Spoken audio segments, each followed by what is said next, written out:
What is up, everybody? Random Random Man here, bringing you my thoughts on Kill Bill, the whole bloody affair, in one take. Yes, this is not exactly a review, as I will go over my thoughts on this movie, of course, throughout this video, but it's more so me going over my experience watching Kill Bill in this originally intended format, as has been stated by its writer and director Quentin Tarantino. As, in case you don't know, Kill Bill is the fourth film from that filmmaker. He is one of my all-time favorite filmmakers, and originally when it came out over 2 decades ago, it was split into 2 volumes, with the first volume being released theatrically in 2003 and the second one being released in 2004. It was always intended to be screened as one film, but given its extensive running time, it was split up into 2 volumes, as I just said, and only recently has it been announced that we have now been given the originally intended way of seeing this movie, at least in a more widely seen way, because previously, Kill Bill, the Whole Bloody Affair was only screened to a limited capacity. It was screened at a film festival before, if I recall correctly, and very limitedly just elsewhere. But now, this coming weekend, at least here in my country of the United States, it has been given a wide release in theaters, and luckily for me, I was able to head out and see this thing at the first public screening. And yeah, altogether, this is a long movie at 4 hours and 35 minutes, as it said on my ticket stub that I printed out and cut out. I collect movie ticket stubs, so that is my thing. But with Kill Bill, to go over my brief history with Kill Bill specifically, as I said, Quentin Tarantino is one of my favorite filmmakers of all time. Top 5 specifically, he is up there. And not only is Kill Bill my favorite movie of his, but it is one of my top 10 favorite movies of all time. So with it recently having been announced that we were getting the Whole Bloody Affair released theatrically, I jumped at the chance to go ahead and see this thing because, you know, it's my goal, really, to try and see my favorite movies that either I wasn't alive for or I was too young to have seen in a theater, to have seen my favorite movies in a theater before I die. Which, you know, that sounds, something very daunting, but, recently there have been screenings of older movies, at least in my area, or in a wider capacity like The Whole Bloody Affair has been given, to give people an opportunity to see older films in the theater if you probably didn't have a chance to do so. Prior to The Whole Bloody Affair, the only 2 movies that I have seen that are older or were released when it was before my lifetime, or either if I was too young to have seen them, are Raiders of the Lost Ark. That's the first movie I have seen in a theater that came out before my lifetime. That specifically is my favorite movie of all time, and that was screened along with the other Indiana Jones movies in chronological order before the release of The Dial of Destiny 2 years ago. So of course I had to go and see that. I made a video all about that. And then the second film I have seen in a theater that was released before my lifetime was Toy Story, just a few months ago, actually, to celebrate its 30th anniversary, which just happened this past month officially.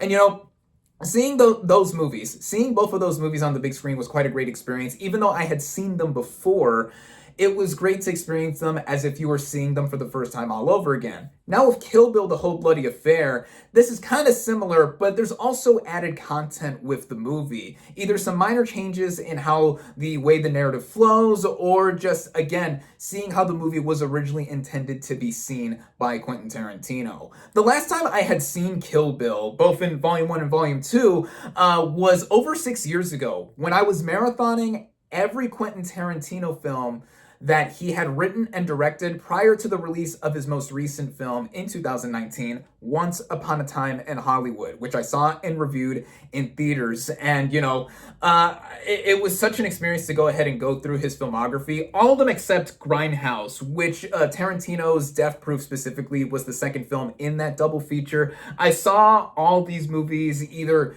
they were streaming somewhere at the time or I owned them now on Blu-ray before Once Upon a Time in Hollywood released. least. But yeah, now I clearly own every single film in his filmography, all 9 movies that he has written and directed here on Blu-ray or 4K Blu-ray. And yeah, seeing Kill Bill, I mean, it's my favorite Tarantino movie, partially because it's the first one I remember of his that I actually saw. Again, I was way too young to have seen this thing. And it left a really big impression on me because of how over the top it was and just all the other stylings that I would eventually discover in going back to the rest of Tarantino's filmography that he has directed specifically. But yeah, so again, I was really excited to see this thing. And yeah, I've already, really set up this whole video extensively now. But in case you don't know, so if you're watching this video and in case you don't know the basic premise of Kill Bill follows the story of the bride, a pregnant former assassin who is gunned down at her own wedding, or a wedding rehearsal specifically, by her former fellow assassins, and she survives this hit on her and swears revenge on all of them. And at the top of it all is the titular leader of the Deadler Viper assassination squad, Bill. So with Kill Bill, it was always a film that I was drawn to because a lot of the influences that were put together from Tarantino. Many people have accused Tarantino of stealing or him being more of a pastiche film director because of what he has done with Kill Bill and just the rest of his filmography altogether. I don't personally consider it stealing because he was very heavily influenced by a lot of things that he personally liked or he's paying tribute to, actually. And when you see Kill Bill specifically, I think a lot of the hallmarks of his, signature stylings are just there. And now seeing this thing all in one sitting. Again, this movie altogether is over 4.5 hours with a 15-minute intermission in between. And it was cool because this is only the second movie that I've seen in the theater that had an intermission built into it. Previously, earlier this year, when The Brutalist was given a wide release, that is the only other movie that I have seen with a built-in intermission with 15 minutes. And then this is now by far the longest movie that I have seen in a theater. Before this, it would either be The Brutalist or Killers of the Flower Moon. Both of those movies are like 3.5 hours. So yeah, but now Kill Bill really takes the cake literally with it. And just to go over my thoughts briefly on Kill Bill, again, what is there to say? If this is my favorite movie by Tarantino and one of my top 10 favorite movies of all time, I'm gonna praise almost every aspect of it. Well, the performances, first off, Uma Thurman as the bride, this is probably my favorite performance of hers. She was previously Oscar nominated in doing another movie with Quentin Tarantino beforehand in Pulp Fiction. But here, she did get a Golden Globe nomination for the role, but she should have been nominated for the Oscar. She has to do so much in the movie. One, being Left for Dead, swearing revenge, being the skilled assassin, and all the other stuff that we get into with her backstory extensively just to see all of this come together and into play. And all the other performances of the other assassins or other characters that she goes into along the way, I mean, this is quite a cast that we have here. The other members of the Deadly Viper Assassination Squad include Vivica Fox as Vernita Green, the late, great Michael Madsen. Sadly, we lost him over the summer. He plays Bud, who is also the brother of the titular Bill. And then Daryl Hannah as L. And then we get to Bill himself, played by the late, great David Carradine. Now, with this film, I think that all that coming together and seeing the performances and just seeing how dramatic and over the top and also comedic at times this movie is, I think that it really goes in showing off what these movies are trying to be stylistically. Along with a Golden Globe nomination for Uma Thurman, Carradine himself got a nomination at the Golden Globes too. He should have been nominated for the Oscar as well. Lucy Liu, who I haven't mentioned, she plays O-Ren Ishii, the one assassin who gets the most backstory out of all of the assassins in this movie. We get, of course, a bit of backstory with Bill, and of course the whole movie is about the bride herself, but she's the first target on the bride's list, and we get a bunch into her, and she gives an amazing performance here like the rest of the cast. And in mentioning O-Ren Ishii, this will lead me to go into what has been added and removed with the whole bloody affair. Now, Volume 1 and Volume 2, being split up before being put together here, they were very different stylistically and in tone. Volume 1 plays out like an action-heavy samurai film, and Volume 2 plays out like a more dialogue-driven Western. In Volume 1, we get a lot of the focus with Oren Ishii, and the movie, when we get into her backstory, switches to an animated sequence, an anime sequence specifically, where we get to see her backstory and what led her to be a vengeful assassin herself with the murder of her parents. And it's all beautifully handled. It's all so well done here. And what is added in here is several minutes of more anime being put in here. Ugh, I'm at a loss for words, but because what's added in here, on top of what we have seen before, in seeing her as a girl witness her parents getting murdered and her exacting revenge on those that have, murdered her family, we get to see an added sequence where she exacts revenge on the second-in-command lieutenant of the mob boss who kills her family that personally killed her father. And it's this elaborate sequence in an elevator and an elevator shaft. That's all I would say. And it fits right in. It slips right into the film. And I forgot until watching this film that we did not get to see if that henchman, Pretty Ricky as he is called, gets his comeuppance or not. But now that we have it added in, I didn't realize we needed this, or this was such an extra cool thing to see in the film.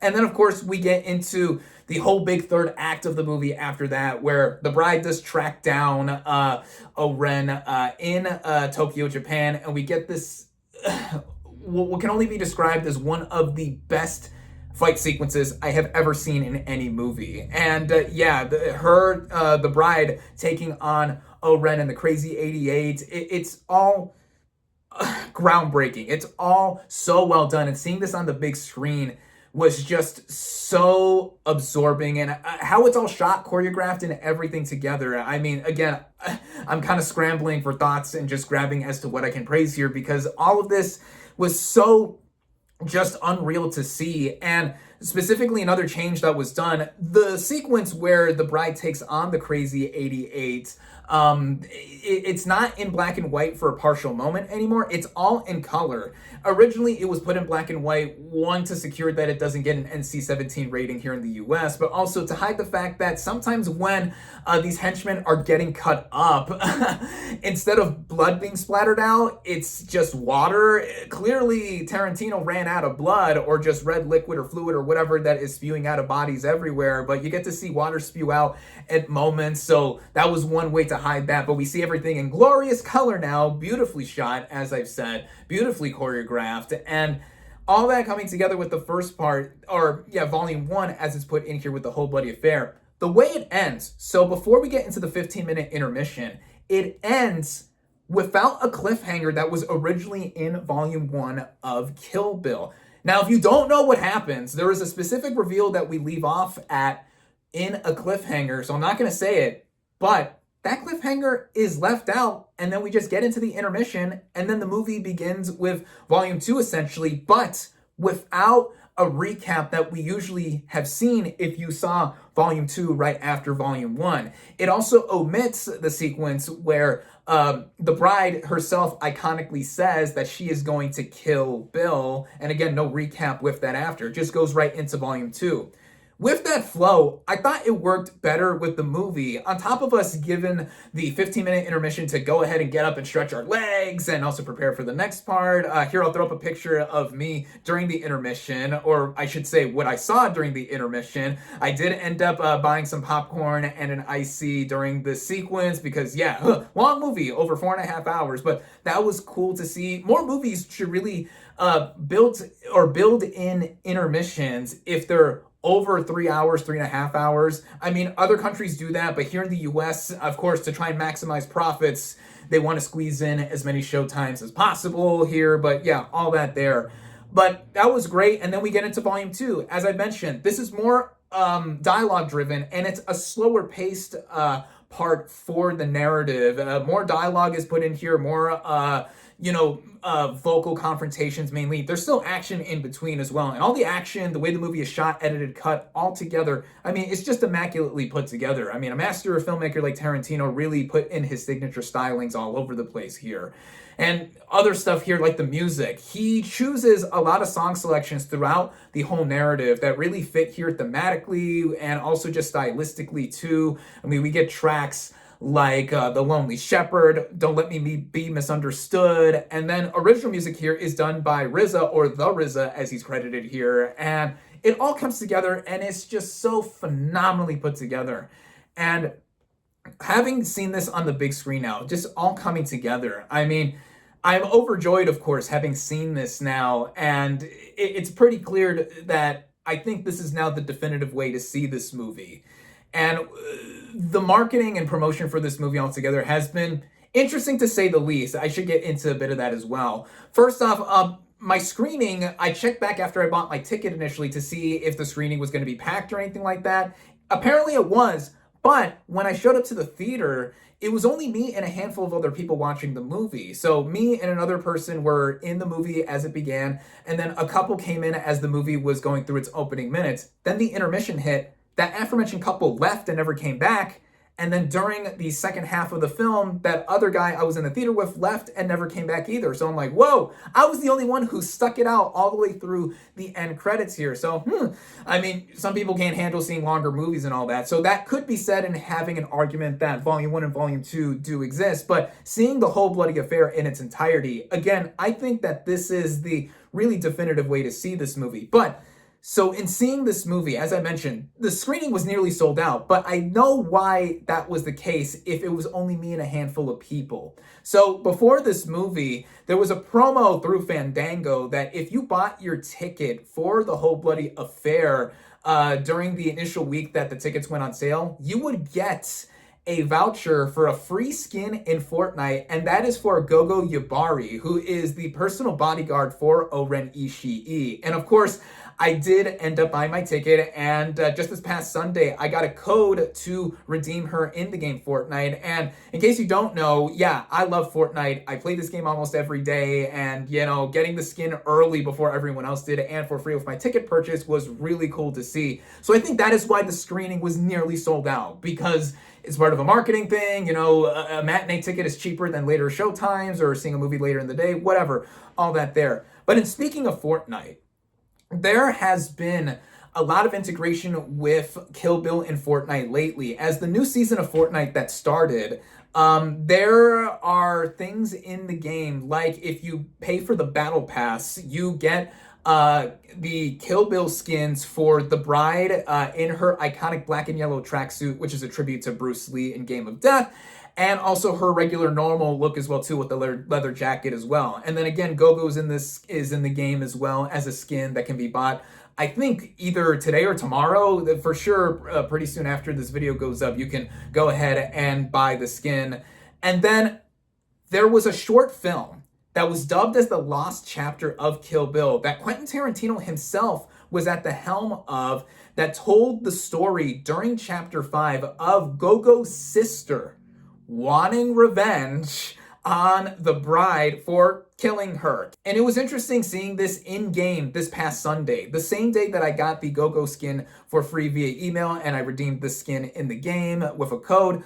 I saw in the game of Fortnite the short film that ran for about 10 to 15 minutes-ish, and in-game engine cinematics, putting it all together, was interesting to see. All that playing out here. And Uma Thurman herself returned to voice the bride, and Zoe Bell, who was the stunt double for Uma Thurman for Kill Bill, also returned, but to do the motion capture for like the stunts and all that stuff here too. Quentin Tarantino is also the voice of Bill, because sadly David Carradine passed away over a decade ago. Again, the late great David Carradine and the late great Michael Madsen, we have since lost after the initial release of Kill Bill. But seeing that come together in Fortnite was interesting. A big deal was made that even though the game is rated T for teen, that there is cursing or swearing in Fortnite, though the F-bomb is personally bleeped out, like how the bride's real name is bleeped out throughout Kill Bill. I'm not going to reveal what her real name is in case you don't know. But with that, after seeing the whole bloody affair in theaters earlier today, after that ended, the entirety of this lost chapter of Yuki's revenge played in the theater. I mean, here's a couple pictures right here on the screen of having it play out early on in the theater. I left before the entirety of that short film ended because one, I'd already seen it in the game of Fortnite this past Sunday, and two, yeah, I mean, after sitting in a theater for over 4.5 hours, it's like, yeah, I was gonna go home, and I went home, and here I am at home filming this video. But yeah, so it's an interesting marketing ploy to have this all put together. And Tarantino said he intended for this last chapter to be originally in Kill Bill, but was cut for time or whatever, as if the film wasn't already long enough. But whatever, that's interesting. So I mean, yeah, just know if you're seeing this thing in the theater, yeah, that is at the very end of all the end credits for The Whole Bloody Affair, if you would like to see that as an extra treat. Although it's probably available to view in its entirety right now on YouTube, here on YouTube. I'm pretty sure it is, unless it hasn't been released officially or whatever, or you can still view it in the game. But in any sense, I've been talking for way longer than more than 20 minutes by now. But if you couldn't already tell, you know, I had such a grand experience watching Kill Bill, The Whole Bloody Affair. Again, this is not exactly a review because, you know, if I were to rate this movie, you know, bam, 5 out of 5. I mean, this is still my favorite Quentin Tarantino movie, one of my all-time favorite movies. I would also argue one of the best movies of the 21st century thus far because of all that comes together and just seeing this be just a one-of-a-kind work of art. And, you know, I love Quentin Tarantino as a filmmaker, still remains one of my top 5 favorites, all this other stuff. And, you know, if you're a big fan of Kill Bill like I am, of course, you have to see this movie now.